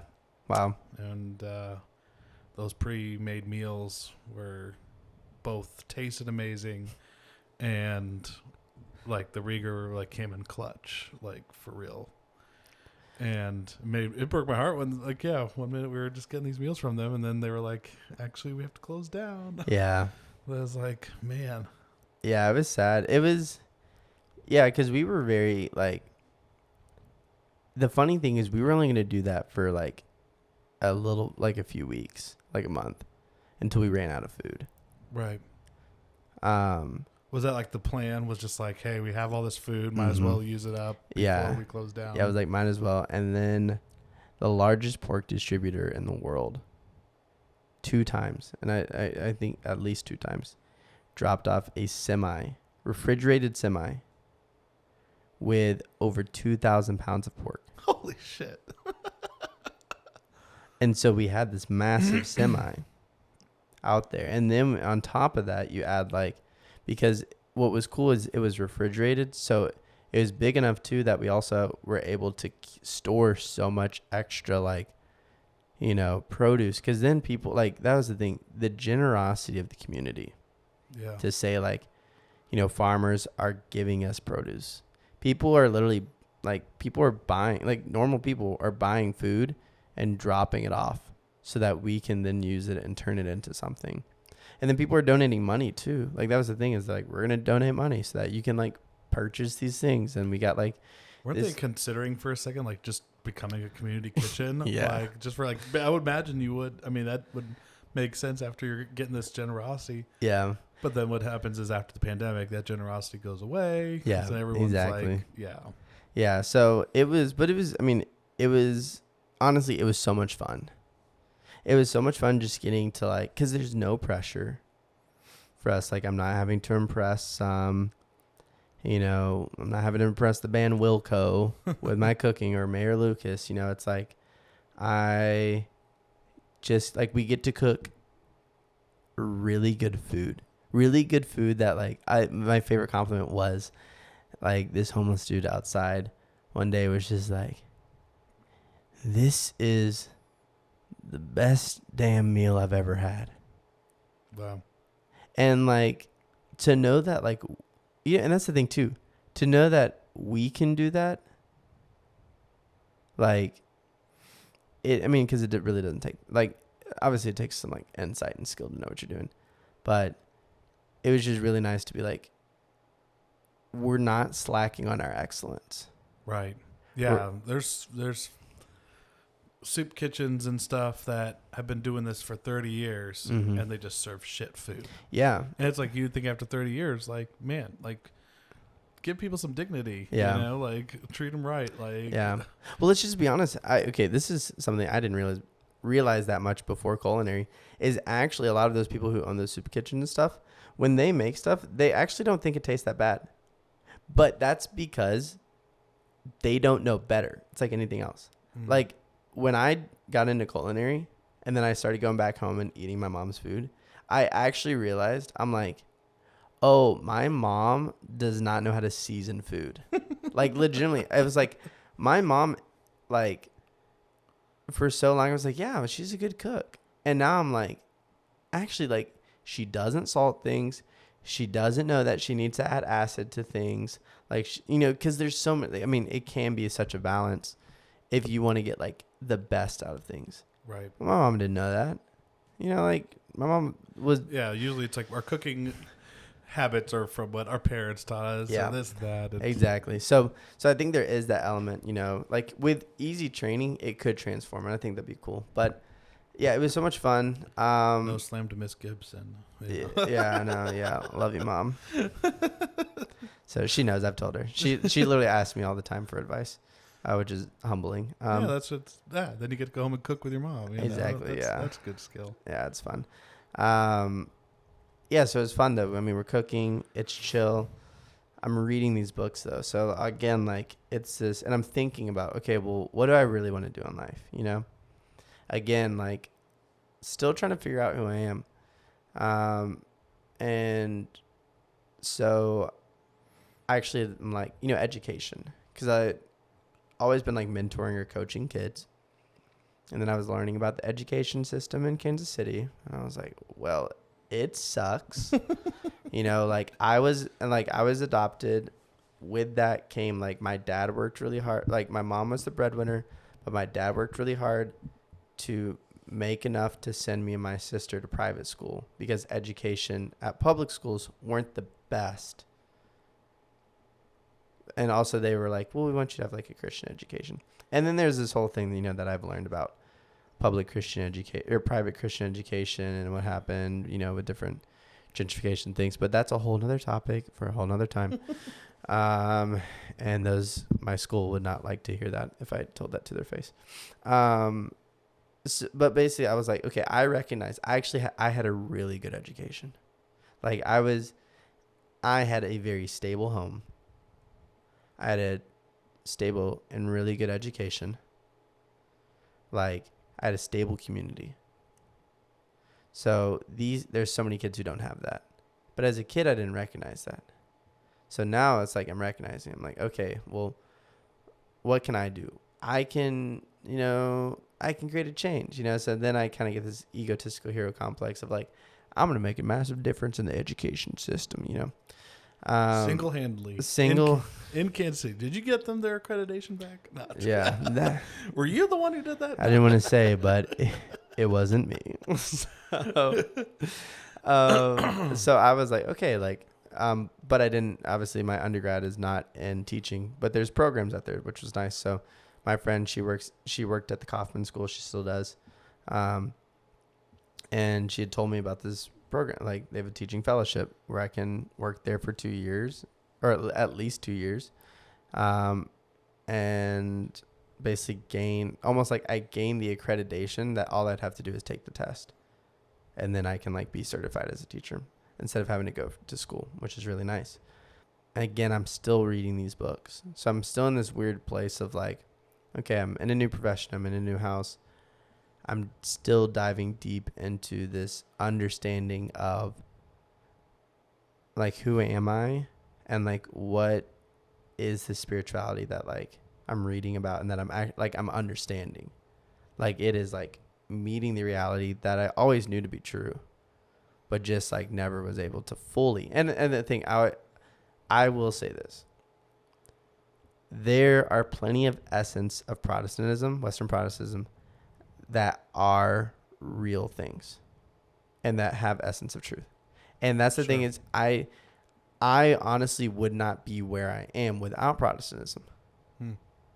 And that was the hardest thing for me to realize, actually, because I was just angry for the longest time. But I have to recognize that there are things. It's just like anything else, you know. It's like, you know, I can't just ostracize Protestantism, you know, and like, you know, celebrate other things when it's like, no, that's like me being hypocritical. So there were things in Protestantism that like I was taught. There was good people that like genuinely tried to do the best they could and love the best they could and like be as faithful and spiritual as they could in a very genuine, non-judgmental way. There are those out there. But I still came to this place where it's like, I cannot look at Protestantism and see the spirituality that I actually see, like not only in my reality, but also like in like religious texts, or like primarily Christian religious texts. So I'm all in this weird state. Like what I'm reading, what I've been studying, what I'm seeing, even in comparison to like other religions and spiritualities, like for me, orthodoxy, like it's the journey that I want to walk, because I see it as like, this is what is going to bring me ultimately like to that divine connection and that internal growth. And I was starting to understand truly who I was more, like genuinely, like not created, not projected, but like who is Ben Gipson as a soul. And she breaks up with me on Thursday. So for some reason, I'm like, I guess I just need to go. I guess I just need to go to this Orthodox church. Or like just any Orthodox church. I was like, I just need to go. I don't know why. So I Googled, obviously, as any good person does, Googles Orthodox church near me. And there was like there was like a Greek one. There was like an Antiochian one or something. They were kind of like 25 minutes away. But there was St. Mary. There's this one that was, I was like, it's in the hood. It's over on 38th and Chestnut. And I was like, okay. But it said, okay, let me tell you, terrible website, terrible Facebook, like in the sense of like, it gives you no information, which I kind of like too. I like it. It's like, you know, that's how you know you found probably a good church. Yeah, it's like they have a good website presence. They're probably it's true. Yeah, the better the website, the less authentic. I don't know. Yeah, maybe not true. I don't want to judge people. Yeah, but sure. It's nicer, more convenient to have a good website that you can navigate easy. But yeah, it's like, oh, this is a garbage website. There's probably some really cool ass people there. Yeah, exactly. They spend way too much money on this. They're probably spending way too much money on other things. That's what I think. But yeah, so I'm like, okay. So I'm like, but it says multi-diverse. And I was like, okay, well, it says multi-diverse. I'm a multi-diverse man myself. So I said, let's just try it out. So I remember going there on that Sunday. And it also, granted, it didn't tell me what time to show up to. It didn't tell me what time liturgy was. So I guesstimated. I was like, well, some of the churches are at 10:30, some of them are at 10, so I'll show up at 10:15, you know? Mm-hmm. So if it's at 10, I'm fashionably late. If it's 10:30, I'm fashionably early. if it's 10:15, then I guess I'm right on time, and lucky me. So I show up. The first person I see is literally a kid I teach, Oh, cool. and his name is Phoenix.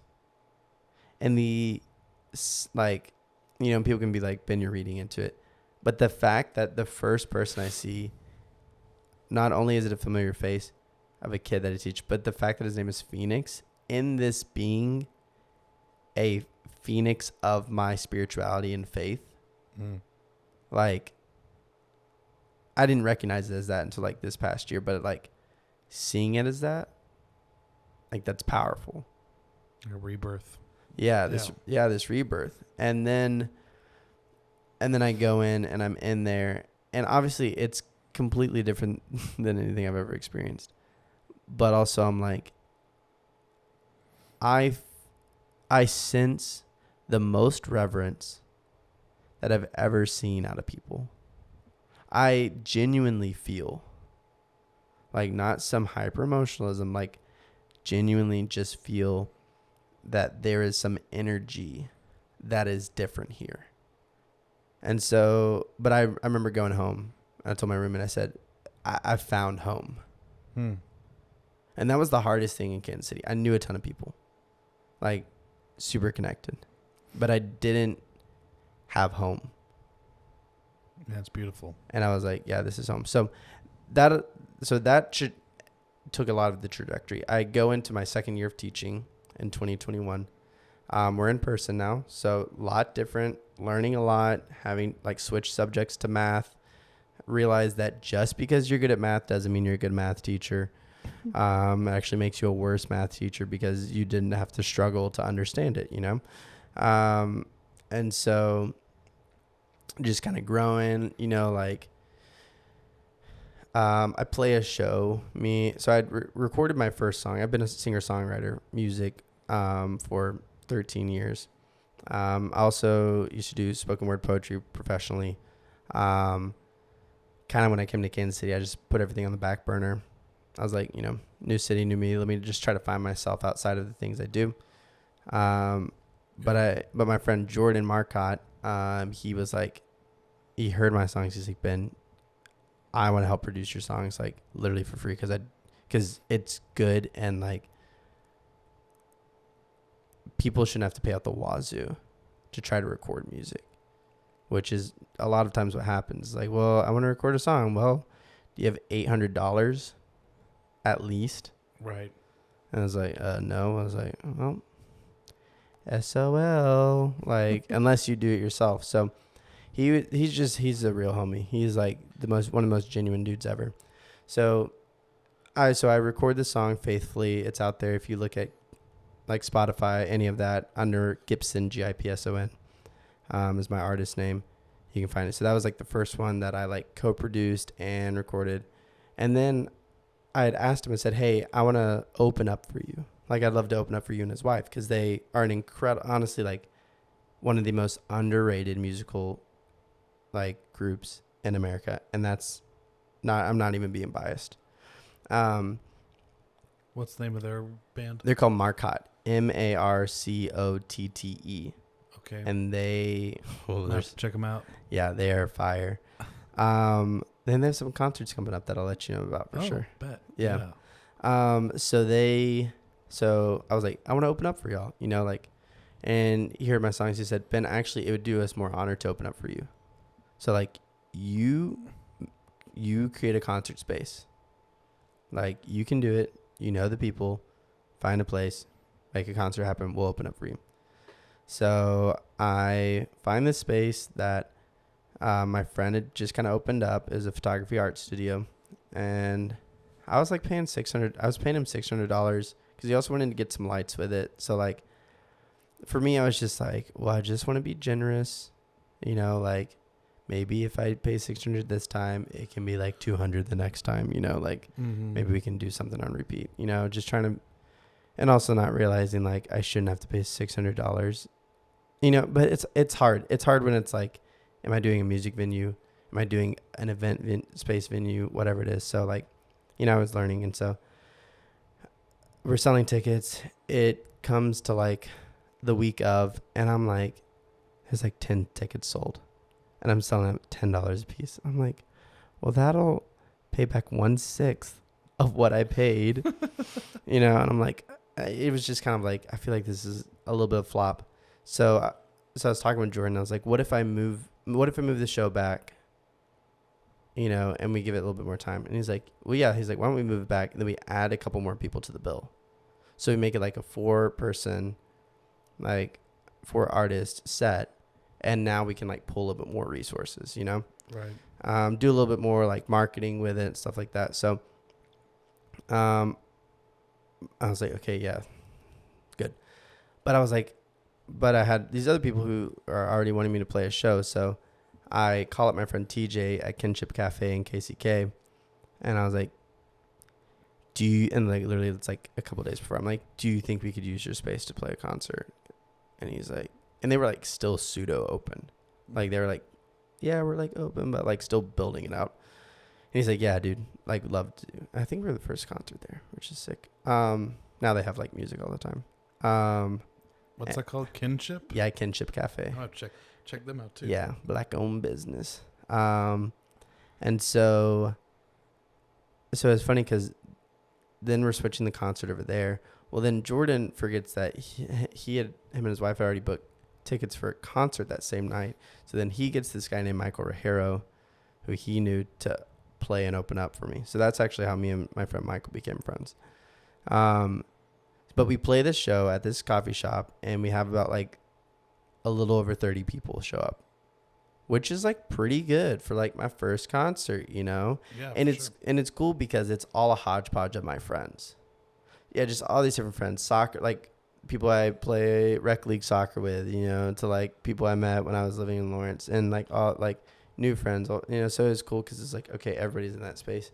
And then we revamped and we did that the show at the art photography studio, and we had like almost 70 people.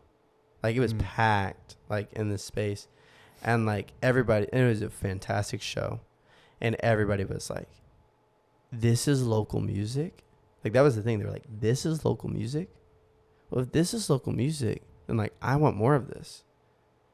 So I was like, because me and a friend had joked that summer, like, what if we did something for like the underground homies, we created like a label or something that helps like, the really talented, but like don't have the money and resources to like do this. So it put that thought in my brain of like, I need to create a business that is exposing the city, because I'm connected to all these pockets of artistry, but so many people aren't. So I know like if I use my resources, I can create connectivity. I can help the city connect to its local artist. So ironically enough, I'm like one Sunday, I'm like downstairs eating, with like the church fam, and one of the high schoolers, we were just chatting. We kind of just started chatting about stuff like this. And he's like, dude, I have like this idea around like artist management and like, artist promotion and stuff too. So we like meet up, and he's like such an ambitious dude. He literally came with a full deck.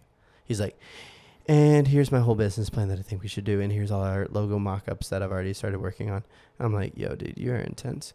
That's awesome. Yeah, it's incredible. So we were like, okay, let's start this. So we started the LLC officially in December of 2021.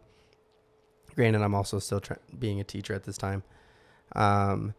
And we, through our first show as Underground Homies, which was, we played the Christmas party for KC Creatives, which is like a massive Instagram account for like creatives, so models and photographers and stuff. So it was like, okay, this is sweet. And then we book another coffee shop show at Kinship, where we throw in some people like Joshua James, who I had met at an open mic, because I was trying to like go out and start scouting like, musicians, and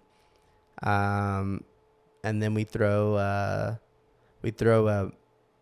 it's called our Manor Magic, where we rent out mansions and we throw a concert party experience, but not like kind of dance party, but like just an experience. So it was Valentine's Day themed. So it was, we had 3 artists on the bill. We had wine and tapas that people got. So you paid like $50 for 2 people to get into this mansion. We had like a 50-person cap on it, and it was like sick. It was so much fun. Sounds so good. Dude. Oh, the food sounds so good too. Yeah, Tacos Valentina, they are incredible. Like they're just fun people, good people, really good at what they do, food wise too. So it was a blast. It was so much fun, and so it started to become like, okay, we can start doing more of this. Like people are coming out to what we're putting on. You know, like we haven't had under 35 people per event. Oh, that's great. And that's like, yeah, and it's like really cool. Even like, and that's like like we're talking a small coffee shop. So like a poetry throwdown, which was like 60 something, to like a bigger show at like Made Mob, which we had like 90 something. So we started to build, and the concept was connect local artistry, and artistry of all sense. This musical poets, visual artists, photographers, graphic designers. Like we wanted to do it all. So that was kind of like this past, like going into the beginning of 2022 was like, let's build this, let's grow this. What does this look like? We were wanting to, and we're still looking to eventually. So we're calling it Homieville, and it's going to be this portal that artists can pay $10 a month or $100 a year, and you get 4 paid showcasings of your art a year. You get networking and mentorship and education opportunities, and you get to expand your audience base by tapping in for that much. And you can get like, you know, maybe discounted rates on if you need photos for your artistry, or maybe you need, you know, a producer for your music. You know, we would have our like network of producers or photographers that you would get like a discounted rate to use. So, you know, you're also still saving money on that. If you have the businesses who are part of it, you say, hey, we want to support this artistry, so we'll host spaces. So we'll pay this amount, we'll host space. We'll be a spot where we can host the space. You know, and then the business gets content, that's videos, that's photos that they can use for whatever they want. That's also more foot traffic, because we've had at least minimum 40% of people at an experience are first timers to our experience. Oh, that's cool. So we're seeing this continual, like there's a lot of new people rolling through. And then we have our neighbors. So neighbors are what we call the audience. So they're people who aren't necessarily like artists, or they're not a business, but they're supporting it and showing up. So our neighbors, you could do like $10 a month, $100 a year, or $20 a month, $200 a year. And you get like a set amount of free tickets to any experience. One of them would be like the high dollar experience. And then you get like 50% off tickets for the rest of the year. Then you get like 20% off like merchandise, and you get like exclusive opportunity to buy like, you know, we call it the neighborhood merchandise. And so the Homieville concept. So we were doing like, okay, we'll have experiences, we'll have Homieville. It's not about like just giving people jobs. It's, I want to support local artistry. And Kansas City, yeah, local artists. So exactly. cool. Yeah. So that was the Underground goal. Homies. Underground Homies. So that was what that was like the initial. So we get to May. Now, granted, if we look at my life, I've been in Orthodoxy for a year, so like, or almost a year. So it was like, I was finding a lot more of myself too. So it's cool because it was kind of see like correlations of things. Like as I'm like growing a business, I'm also like growing as a person. But this idea hits me. Like, it started with like, what if I start managing some artists? So artists that I've already, like my friends Marcotte, or artists that like I've booked, or like, you know, other people. It's like, what if I just start managing? I get them opportunities, and like that's just gonna help them, and then like that gives me a little bit on the side too. But it's not for the money for me. It's just like I want to help them succeed. So I was like, okay. And then this big idea hit me, and this is the phase we're in now for Underground Homies. Is we're doing experiences. We've done like, we're lining up like basically the fall series of like music concert, poetry concerts, maybe like fashion design, like visual artistry. We're lining all that up right now. But the big thing we're working on, and that we have our first like official couple artists signed to, and we have our partnerships, is that it's called the KC Bill Artist Program. So what it is, the concept is we go to local businesses, and we go to local business, let's say Lead Bank. You know, say, hey, Lead Bank, you got a lot of money. What if you invested into an artist that has the talent, that is putting in the work, and honestly, that all they need is the opportunity. They need the break. And if we can create the break for them, they can become nationally recognized icons. Because most of the time, businesses only endorse big name people. Patrick Mahomes. We all love Patrick Mahomes. We don't really think we think he's a good dude. And I actually think he is, but also like everybody wants Patrick Mahomes' name because it's Patrick Mahomes. And like, well, we can benefit off of him. Right. You know? And instead of saying, well, what if we invested in, let's say Leeds, like we love Marcotte. Like we want to help them grow to this place. Because eventually it will come back to be like, hey, Marcotte is now big nationally. Lead Bank is known because they were known as the supporters and the champions. So what it is, it's like adopt an artist kind of thing. Yeah, exactly. It literally is like adopt an artist, you know? So Lead Bank would say, yeah. So let's say Lead Bank's like, yeah, we love this. We want to give $10,000 towards Marcotte for a year. So they can use that money however they want for travel, for their tour that they're doing in the fall, for content that they need to make for producing more music.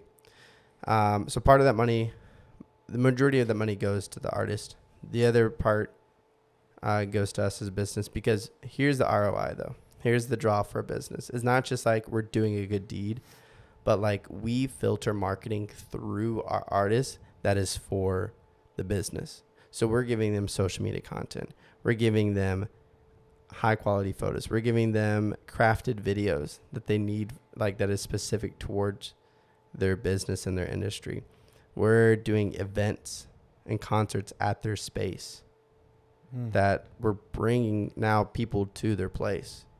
You know, their names get on concert posters, on tour posters. You know, if they're investing enough too, it's like, you know, we'll create reels on Instagram, like a reel series that is like officially sponsored. If they invest enough, they will become one of the official sponsors of this artist, and that will be branded everywhere. And then there's like some capital ROI. So they'll make some on merchandise. They'll make like collaborative merchandise. They'll make some off, if they obviously invest enough, off of like tour revenue. You know, they'll make some off of ticket sales for the events we throw at their spaces. You know, so there's like these other like capital ROIs that like come into play as well. But yeah, that's kind of the concept. So that's like what cool.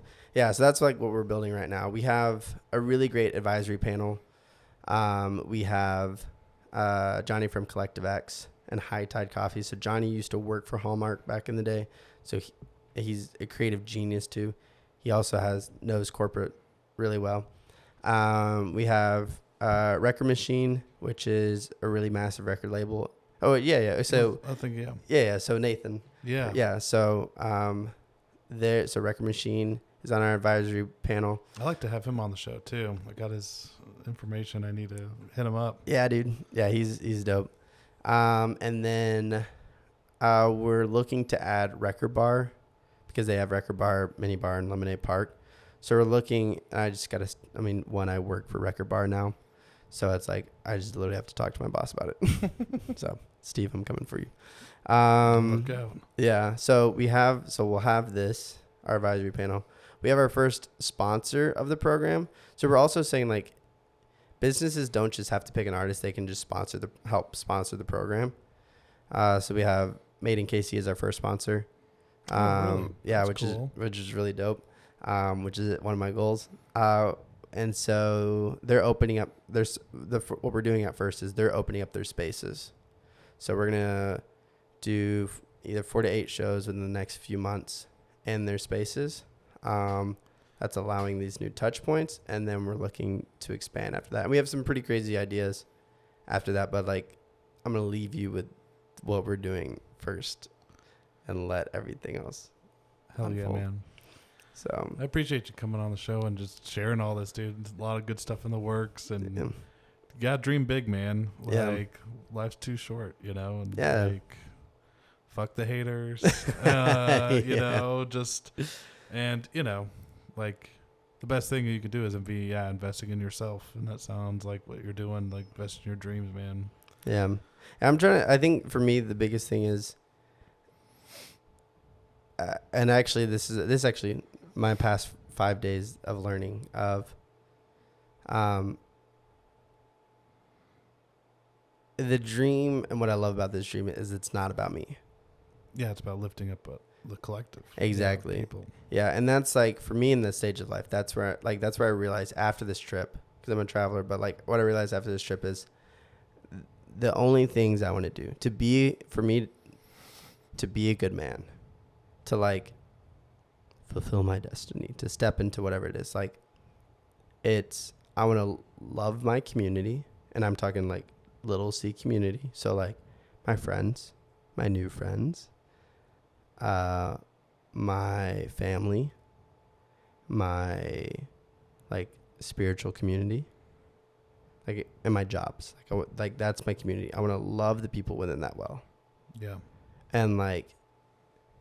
And that's priority over my ambitions. And then, because if I can do that, this is the deep rooted impact that'll matter the most. And then this other stuff is just fun. Yeah. And so that's where it's fun. It's like, I just get to love my friends and help them win. And that's pretty cool. You know, it's pretty cool to just help your friends win. Like what you're doing with this podcast, you know, like that's what I love about it. Yep. That's literally what my goal was. I was like, I already do this. I sit down, have long conversations with people into the wee hours of the night. Yeah. And I was like, you know, I've just like you, having a lot of connections with artists and activists and people on a similar spiritual journey, people who are faith deconstruction, who are still Christian, who are atheists. Mm-hmm. Yeah. All walks of life. And I was like, yeah, I kind of see this too as just like, yeah, I literally, part of my description is like, Micah interviews various guests to learn how to become a better human. Yeah. Like, I just want to have a space to be able to promote other people and what they're about. And it's beautiful to look back. I mean, this will be episode 18. That's so cool. This will be the next episode that comes out. So it's still pretty new. Mm-hmm.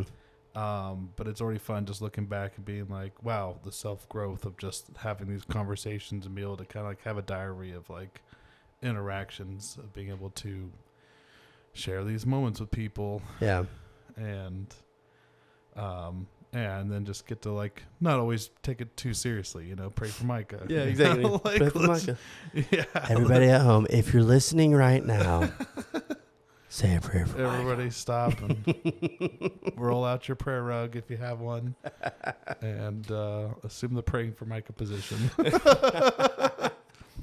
Hey, throw us out your website, Instagram, whatever, you real quick. You know, where can we find you? Yeah, for sure. Website is going to be www.undergroundhomies.com. Instagram, my personal is at the Ben Gipson, and make sure you spell my last name correct, Gipson.